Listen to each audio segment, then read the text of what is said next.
সম্মেলনে উপস্থিত প্রিয় গণমাধ্যমের ভাই বোনেরা, আপনাদের মাধ্যমে দেশবাসীকে সালাম এবং শুভেচ্ছা জানাচ্ছি। আমাদের সাথে আমাদের দলের কেন্দ্রীয় নেতৃবৃন্দ উপস্থিত আছেন।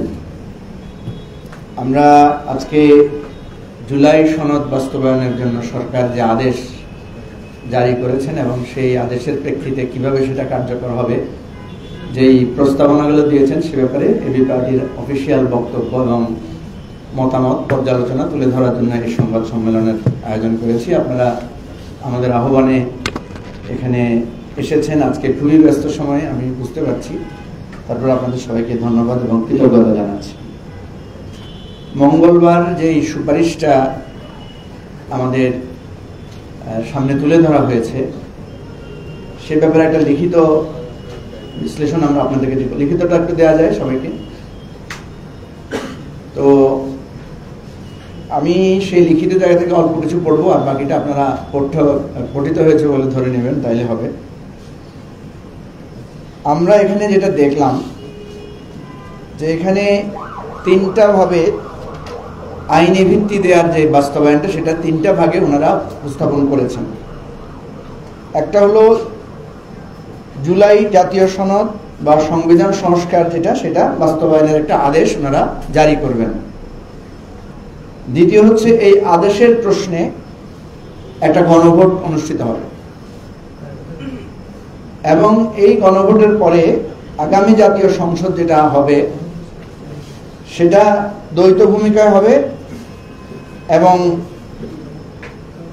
এই দ্বৈত ভূমিকাটা ওনারা একটা সংবিধান সংস্কারের কাজও করবেন, আর সাধারণ সংসদের যে কাজ, আইন প্রণয়ন, রাষ্ট্র পরিচালনার বিভিন্ন কার্যক্রম, সরকার গঠন, সেগুলো ওনারা করবেন। এখানে যে 84টা আমরা ঐকমত্য কমিশনের 84টা প্রস্তাব নির্ধারণ করেছিলাম, সেটাকে তিনটা ভাগে বাস্তবায়নের জন্য সুপারিশটা করা হয়েছে। 9টি আদেশ হচ্ছে নির্বাহী আদেশে, এটা এক্সিকিউটিভ অর্ডারে এটা করে ফেলা সম্ভব। 28টা ওনারা বলেছেন যে অধ্যাদেশের মাধ্যমে, একটা অধ্যাদেশ জারির মাধ্যমে এটা ওনারা বাস্তবায়ন করবেন। আর 48টি প্রস্তাব যেগুলো সংবিধান সংশোধন, সংবিধান সংস্কার এবং সংবিধানের মূলনীতি পরিবর্তনের সাথে সম্পর্কিত, সেটা সংবিধান সংস্কার পরিষদ, অর্থাৎ সংসদ যে দায়িত্বটা পালন করবে সংবিধান সংস্কার পরিষদ হিসেবে, সেই দায়িত্ব হিসেবে সেটা পার্লামেন্ট করবে। যেগুলো সাথে সংবিধান সংশ্লিষ্ট না, সেগুলো তো খুব সহজেই বাস্তবায়ন করা যাবে এবং এটার ব্যাপারে কোনো দ্বিমত নাই। এটার ব্যাপারে আমাদের সকল দলেরই আমরা একমত হয়েছি যে নির্বাহী আদেশ এবং অধ্যাদেশের মাধ্যমে ওই 9টা এবং 28টা হয়ে যাবে। এখন এই 48টা বাস্তবায়নের ব্যাপারে 2টা সুপারিশ করা হয়েছে কিভাবে করা যায়। একটা তো আমরা বললাম যে জুলাই সনদ বাস্তবায়নের জন্য পার্লামেন্টকে একটা ক্ষমতা দেওয়া হবে। বিকল্প 2 প্রস্তাবের একটিতে বলা হয়েছে জুলাই জাতীয় সনদের সংবিধান সংস্কার সম্পর্কিত বিষয়ে অন্তর্বর্তী সরকার একটি পূর্ণাঙ্গ খসড়া বিল, যেটা সংবিধানের পরিশিষ্ট 1 না, পরিশিষ্ট না, এটাকে কি বলে, এটাকে সংবিধানে অন্তর্ভুক্ত করা হবে এবং এটা গণভোটে এটার অনুমোদন চাওয়া হবে সংবিধান সংস্কার বিল আকারে। এবং বলা হয়েছে 270 দিনের মধ্যে যে পার্লামেন্টের দায়িত্ব থাকবে সংবিধান সংস্কার পরিষদ আকারে, তারা যদি 270 দিনের মধ্যে এটা করতে না পারেন, তাহলে স্বয়ংক্রিয়ভাবে এই বিলটা পাস হয়ে যাবে এবং এটা সংবিধান সংস্কার আকারে গৃহীত হয়ে যাবে।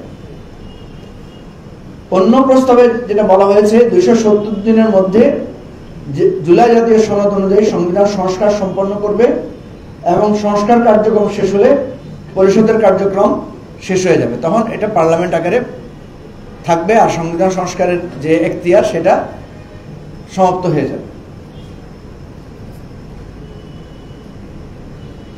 গণভোটের দিনক্ষণ কখন হবে এটা নিয়ে আমরা দেখলাম যে আমাদের সংস্কার কমিশন বা ঐকমত্য কমিশন এটা সরকারের উপর দায়িত্ব দিয়েছে যে এটা ওনারা চাইলে নির্বাচনের আগেও করতে পারেন অথবা নির্বাচনের দিনও করতে পারেন, যেটা আমরা আগেই উল্লেখ করেছিলাম যে এটা নিয়ে যেহেতু আমাদের মধ্যে দ্বিমত আছে, সুতরাং সরকার একটা সিদ্ধান্ত দিলে আমরা মনে করি এটা সকলের মানা উচিত।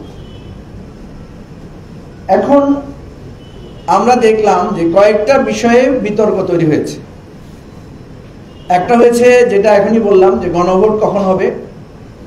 আমরা এবি পার্টির পক্ষ থেকে প্রস্তাব দিয়েছি, যেহেতু দুইটা অপশনের মধ্যে সুবিধা এবং অসুবিধা আছে, সুতরাং সরকার বা প্রফেসর ইউনূস অথবা ওনার উপদেষ্টা পরিষদ ওনারা দোনোটা যাচাই বাছাই করে যেটাকে অধিকতর সুবিধা মনে করবেন, আমাদের অর্থনৈতিক ইনভলভমেন্ট সহ পরিচালনাগত সুবিধা সহ যেটাকে ওনারা বেটার মনে করবেন, সেই সিদ্ধান্তটা ওনারা জানিয়ে দিলে আমরা অনুরোধ করব সকল রাজনৈতিক দলকে যে আপনারা বৃহত্তর স্বার্থে এটাকে আপনারা মেনে নেবেন। একটা বিষয় হচ্ছে যেটা নিয়ে তীব্র বিতর্ক উঠেছে যে নোট অফ ডিসেন্টের কি হবে। আমরা দেখেছি যে বিএনপি সহ কয়েকটা দল তারা একটা সিদ্ধান্তের ব্যাপারে, কিছু সিদ্ধান্তের ব্যাপারে তারা নোট অফ ডিসেন্ট দিয়েছেন। আমরা সাধারণত যেটা করি, কোনো গুরুত্বপূর্ণ সিদ্ধান্ত যখন হয় বেশিরভাগ লোক যখন একমত হয় সেটাই সিদ্ধান্ত আকারে তৈরি হয়। সবাই একমত হলে সেটা সিদ্ধান্ত হয় বিষয়টা এমন না। সবাই একমত হয়ে সিদ্ধান্ত হলে তো খুবই ভালো। সবাই একমত এর চাইতেও অধিকাংশ লোকেরা যদি একমত হয় তাহলে সেটাই সিদ্ধান্ত আকারে গৃহীত হয়। অনেক সময় কেউ কেউ এটা বলেন যে ঠিক আছে সবাই আপনারা একমত, আমাদের কোনো অসুবিধা নাই, তবে আমাদের এই ব্যাপারে আমাদের আপত্তিটা জানিয়ে রাখলাম, এটা একটু লিখে রাখলে ভালো হয়, নোট অফ ডিসেন্ট। তো এখানে যে নোট অফ ডিসেন্ট গুলো দেওয়া হয়েছে, বিএনপি কিন্তু বিশেষ করে বিএনপি নোট অফ ডিসেন্ট দেওয়ার সময় একটু বাড়তি কিছু কথা বলেছে। সাধারণত যেভাবে নোট অফ ডিসেন্ট দেওয়া হয় সেভাবে নোট অফ ডিসেন্ট বিএনপি দেয় নাই। বিএনপি বলেছে এটাতে আমাদের নোট অফ ডিসেন্ট থাকবে এবং এই নোট অফ ডিসেন্টের মূল কথা হচ্ছে যে আমরা যদি ম্যান্ডেট পাই তাহলে আমাদেরটাই আমরা বাস্তবায়ন করব। অর্থাৎ বোঝার জন্য বলছি, এই সিদ্ধান্ত আমাদের ঠিক আছে, কিন্তু বিএনপি যদি ম্যান্ডেট পায়, সংসদে যদি তাদের 2/3 অবস্থান থাকে, তাহলে তারা যেটা দ্বিমত করেছেন, যেমন তারা কিছু মেজর জিনিসের দ্বিমত করেছেন। একটা হচ্ছে একই ব্যক্তি প্রধানমন্ত্রী এবং দলের প্রধান হতে পারবেন না, এটার ব্যাপারে তারা দ্বিমত করেছেন। তারা বলছেন যে আমরা যদি ম্যান্ডেট পাই তাহলে আমরা এটা মানব না।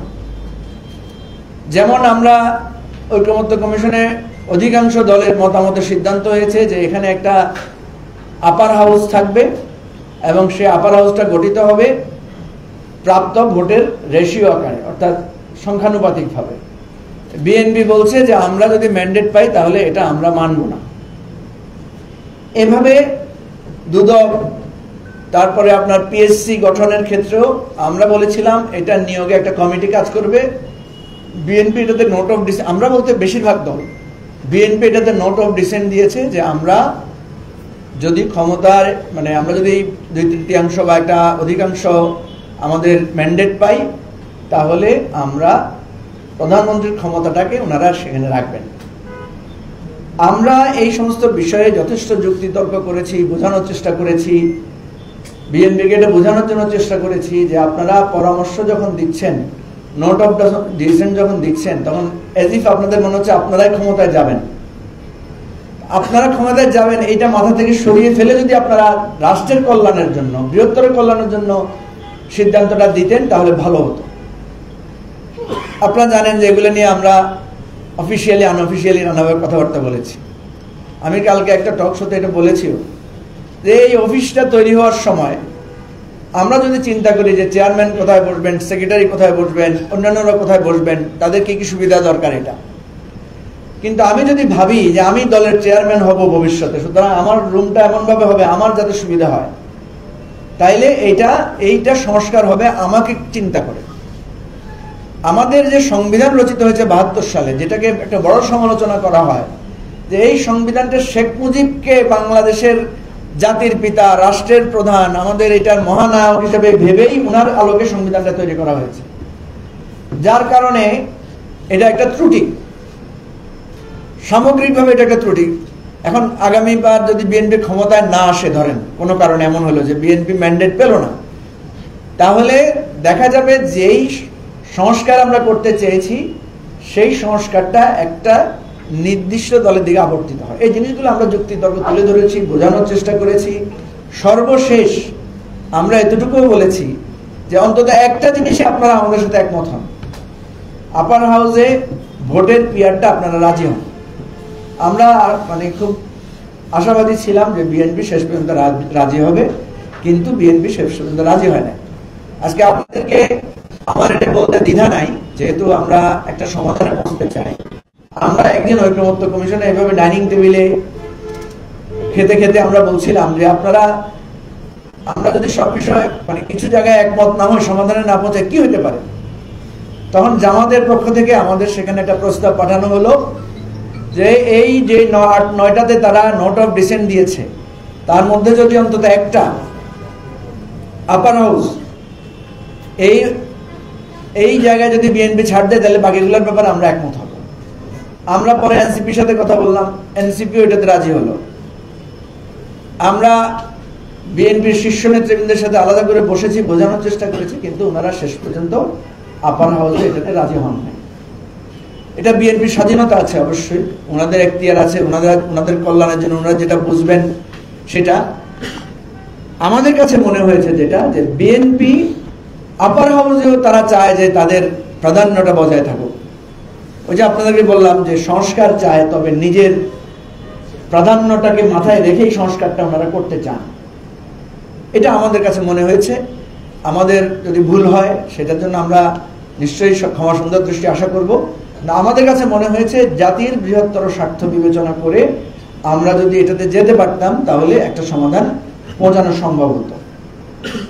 এখন এই জায়গাটাতে আমরা আবারও অনুরোধ করব, আশা করব যে প্লিজ এই জায়গাতে হলেও তর্ক বিতর্ক, আপনাদের যে ইগো এবং একে অপরের যে অহমিকা, এগুলো যদি আপনারা ত্যাগ করে একটা সমাধানে পৌঁছতে পারেন, তাহলে আমরা মানুষও একটু আশা পাবে, সামনে নির্বাচনটাও করা যাবে। এবং আমাদের কিন্তু অধীর আগ্রহ যে আগামী দিনে একটা নতুন বাংলাদেশে আমরা প্রবেশ করব। আমাদের কিন্তু এখনো অনেক সংকট আছে, অনেক সমস্যা আছে।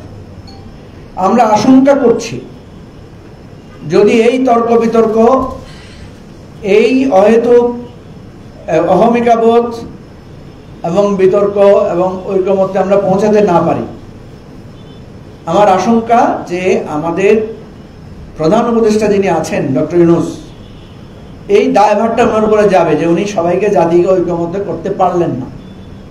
এবং এমনও হতে পারে, আমরা আশঙ্কা করছি উনি সরে যাবেন ওনার পদ থেকে। উনি যদি সরে যান, তাহলে বাংলাদেশে একটা নতুন সংকট দেখা দিবে এবং আগামী দিনের নির্বাচনও অনিশ্চিত হয়ে পড়বে এবং একটা ভয়াবহ জটিল পরিস্থিতির মধ্যে আমরা পড়ব।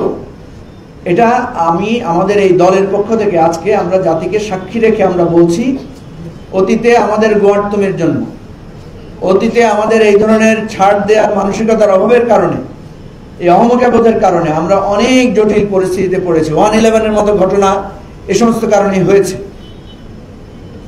প্রিয় দেশবাসী, আপনাদেরকে আমরা বলবো যে প্লিজ আপনারা সকল দলকে বোঝানোর চেষ্টা করেন। আমরা আমাদেরকে নিবেদিত করেছি। দেখেন, আমাদের সাথে জামাতের একটা বিরাট দূরত্ব সংকট আছে, তারপরও আমরা জামাতের কাছে গিয়ে বোঝানোর চেষ্টা করেছি। কারণ জামাতের অনেক বক্তব্য এমন আছে যেটা বিভেদ তৈরি করে। এনসিপিকে আমরা বোঝানোর চেষ্টা করেছি যে আপনারা আমাদের এই গণ অভ্যুত্থানের নায়ক, আপনাদের অনেক কথার মধ্য দিয়ে উত্তাপ ছড়ায়, বিভক্তি তৈরি হয়, আপনারা প্লিজ এগুলো করবেন না। বিএনপিকে আমরা বোঝানোর চেষ্টা করেছি যে আপনারা 15 বছর ধরে ক্ষমতায় আসার জন্য অপেক্ষায় আছেন, কিন্তু ক্ষমতায় আসতে পারছেন না। আপনাদের রাজনৈতিক সিদ্ধান্ত, আপনাদের প্রজ্ঞা, এই জায়গাটা এখানে প্রয়োগ করেন। আজকে এই দেশবাসীকে, জাতিকে আমি সাক্ষী রেখে বলতে চাই, ইতিহাসে এটা লিখে রাখবেন, যদি আমাদের এই আহ্বান আপনারা যদি কর্ণপাত না করেন, আগামী দিনে যদি কোনো কঠিন পরিস্থিতির সৃষ্টি হয়, এই দেশবাসী জাতি আপনাদেরকে দায়ী করবে। তখন হয়তো আপনারা অনেক ছাড় দেওয়ার কথা বলবেন, তখন হয়তো অনেক কিছু বাদ দিবেন। দেখেন, শেখ হাসিনাকেও কিন্তু আমরা বলেছিলাম যে আপনি পদত্যাগ করে একটা তত্ত্বাবধায়ক সরকার অধীনে নির্বাচন দেন, নির্বাচনে আপনিও আসেন, আমরাও নির্বাচন করি। কিন্তু শেখ হাসিনা বারবার আমাদের এই আহ্বানকে প্রত্যাখ্যান করেছে। শুধু সাধারণভাবে প্রত্যাখ্যান করে না, আমাদের কণ্ঠরোধ করেছে, আমাদেরকে মেরেছে, গুম করেছে, জেলে পুরেছে, আহত করেছে, রক্তাক্ত করেছে। আজকে শেখ হাসিনা দেশ থেকে পালাতে হয়েছে, তার লাখ লাখ কর্মী, তার লাখ লাখ লোকেরা মানুষের কাছে আজকে ঘৃণার বস্তুতে পরিণত হয়েছে। আওয়ামী লীগ করে এই কথা সাহস করে বলার লোকদের না, এটা ভয়ের জন্য না, লজ্জাও একটা ব্যাপার হয়ে গেছে। সুতরাং আমরা অনুরোধ করব, প্লিজ, আওয়ামী লীগ যে ভুল করেছে, আওয়ামী লীগেরও এই ভুল থেকে সংশোধন করে তাদের জাতীয় রাজনীতিতে তাদের ফিরে আসা উচিত। ভুল শুধরে শাস্তি ভোগ করে আসলেই তাদের সঠিক জায়গাটা হবে, আদারওয়াইজ তারা সারা জীবন বাংলাদেশে খুনি, সন্ত্রাসী, গণহত্যাকারী দল হিসেবে চিহ্নিত থাকবে। তেমনিভাবে অন্যান্য রাজনৈতিক দলকে আমরা বলবো যে, সরকারকে আমরা বলবো যে নোট অফ ডিসেন্টের বিষয়টা বিএনপির সাথে আপনারা আবার আলোচনা করেন। বিএনপি যে যুক্তিটা তুলে ধরেছে এটার মধ্যে একটা যৌক্তিকতা আছে। বিএনপি বলেছে যে নোট অফ ডিসেন্ট তো আমাদের যে সনদ, সেই সনদে তো লেখা আছে। আমরা বলি যে এই সনদে তো আমরা স্বাক্ষর করেছি, সুতরাং বিএনপির যে নোট অফ ডিসেন্ট আছে সেগুলো তো সেখানে লেখা আছে। বিএনপি যদি শেষ তক এই নোট অফ ডিসেন্টের ব্যাপারে একটা আপোষ রফায় না আসে, সমঝোতামূলক জায়গায় না আসে, তাহলে আগামী নির্বাচনে এটাই হবে বিএনপির ব্যাপারে ইলেকশনের একটা ইস্যু, যে বিএনপি 31 দফা সংস্কারের কথা বলেছে, কিন্তু বাস্তবিক জায়গায় যখনই কোনো সংস্কারের আলোচনা উঠে তখন বিএনপি সেখানে নোট অফ ডিসেন্ট দেয় বা অনাগ্রহ দেখায়। একটা বিষয়ে আমি হয়তো আপনারা প্রশ্ন করবেন, এজন্য আমি আগামভাবে বলতে চাই। এখানে একটা প্রস্তাবে জুলাই সনদ বাস্তবায়ন বিল স্বয়ংক্রিয়ভাবে সংবিধানে যুক্ত হওয়ার একটা প্রস্তাব রাখা হয়েছে। আমরা মনে করি এই জুলাই জাতীয় সনদ একটা ঐতিহাসিক রাজনৈতিক প্রতিশ্রুতির দলিল। এটার বাস্তবায়নে যে 270 দিন বেঁধে দেওয়া হয়েছে এটা অনেক যথেষ্ট, কারণ এটা এমনভাবে আমরা এই বিধানগুলো নিয়ে আলোচনা করে নির্ধারণ করেছি, পার্লামেন্টে এটা নিয়ে খুব বেশি আলোচনা করার আর প্রয়োজন মনে হবে না। তারপরে যদি লাগে সেটার জন্য অত সময়ের দরকার হবে না। সেই জন্য আমি মনে করি 270 দিন না, শুধু 70 দিনের মধ্যেই এটা আলোচনা করে সেটেলমেন্ট করা সম্ভব। সুতরাং এই যে বলা হয়েছে যে 270 দিনের মধ্যে এটা করতে হবে, এইটা আমি মনে করি এটা যৌক্তিক, এবং না হয় অটোমেটিক্যালি এটা সংযুক্ত হয়ে যাবে, যেহেতু এটা বিল আকারে, আইন আকারে বিষয়গুলো লেখা হয়েছে। সুতরাং এটাতে আমরা কোনো সমস্যা আছে বলে মনে করি না। এইগুলো নিয়ে বড় ধরনের বিতর্কে লিপ্ত হওয়াকেও আমরা প্রাসঙ্গিক মনে করি না। যদি মনে করেন যে এটা লেখায় অসুবিধা হয়েছে, এটা লেখা বাদ দিলেও সরকার এটাকে 270 দিনের মধ্যে এক্সিকিউশনের জায়গায় নিতে পারে, যেটা প্রথম প্রস্তাবে বলা হয়েছে। আমি আবারও সর্বশেষ বলছি যে আপনারা এই ইগো তর্ক বিতর্ক একটু কমিয়ে আনেন, একটা সমঝোতামূলক গঠনমূলক পদক্ষেপ নেন। এটা ছাড়া আমাদের সমাধানের আর কোনো সুযোগ নাই। কারণ ঐকমত্য কমিশনে আমরা প্রচুর কনস্টিটিউশনাল ডিবেট করেছি, যুক্তি তুলে ধরেছি, সুবিধা অসুবিধা আলোচনা করেছি। এইটা গণভোটের মাধ্যমে একটা সেটেলমেন্ট হলে আস্তে আস্তে এই সংকট থেকে কাটিয়ে ওঠা সম্ভব। আপনারা জানেন, আমি এই উদাহরণও দিয়েছি যে করোনায় যখন আমরা বিপর্যস্ত হয়ে পড়েছিলাম, করোনা থেকে ধীরে ধীরে আমাদেরকে স্বাভাবিক জীবন আসতে হয়েছে। হঠাৎ করে আমরা আসতে পারি নাই। একদিন হঠাৎ করে বলা হয় নাই যে এখন থেকে মাস্ক আর পরতে হবে না, এখন থেকে হাত ধুতে হবে না, এখন থেকে পাশাপাশি বসা আমরা শুরু করতে পারি, এই ধরনের বলা হয় নাই।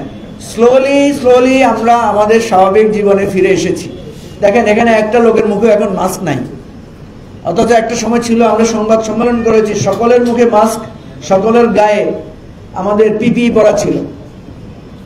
একজনের মুখে মাস্ক আছে, ওই যে ওর হাতে দেখলাম। যাই হোক, তো আমরা যেটা বলছি যে স্বাভাবিক অস্বাভাবিক অবস্থা থেকে স্বাভাবিক জীবনে ফিরতে একটু সময় লাগে, অনেক স্যাক্রিফাইস, অনেক সমঝোতামূলক পরিস্থিতি আমাদেরকে মানতে হয়। তো আমি অনুরোধ করব যে প্লিজ আপনারা এই জাতীয় সংকটে এই দ্বিধা বিভক্তিকে আর প্রশ্রয় দিবেন না। অনেক আমরা করেছি, এখন একটু যার যার জায়গা থেকে ছাড় দিয়ে হলেও আমরা এই জুলাই সনদ বাস্তবায়ন আদেশের জায়গাটাকে আমরা এগিয়ে নিয়ে যাই। এবং সরকারকে বলবো প্রয়োজন আরেকবার আপনারা আবার সবার সাথে কথা বলেন, কথা বলে এই আদেশ কার্যকর করেন। গণভোটটা আপনারা সুবিধাজনক সময় দেন। আপনারা যদি আগে মনে করেন ভালো হবে আগে দেন, যদি একই সাথে করার আগে যুক্তিযুক্ত মনে করেন একই সাথে করেন। এবং নির্বাচনটা যাতে সবাই করতে পারে সেরকম একটা সেদিকে এখন মনোযোগ দেওয়া দরকার, কারণ নির্বাচন নিয়ে অনেক সংকট আছে। তো আপনাদের সবাইকে ধন্যবাদ আমাদের এই মতামত এবং বিশ্লেষণ মনোযোগ দিয়ে শোনার জন্য। ভবিষ্যতে আপনারা আমাদের ডাকে সুন্দরভাবে সাড়া দেবেন, এটা আমাদের প্রত্যাশা। অনেক ধন্যবাদ। আসসালামু আলাইকুম।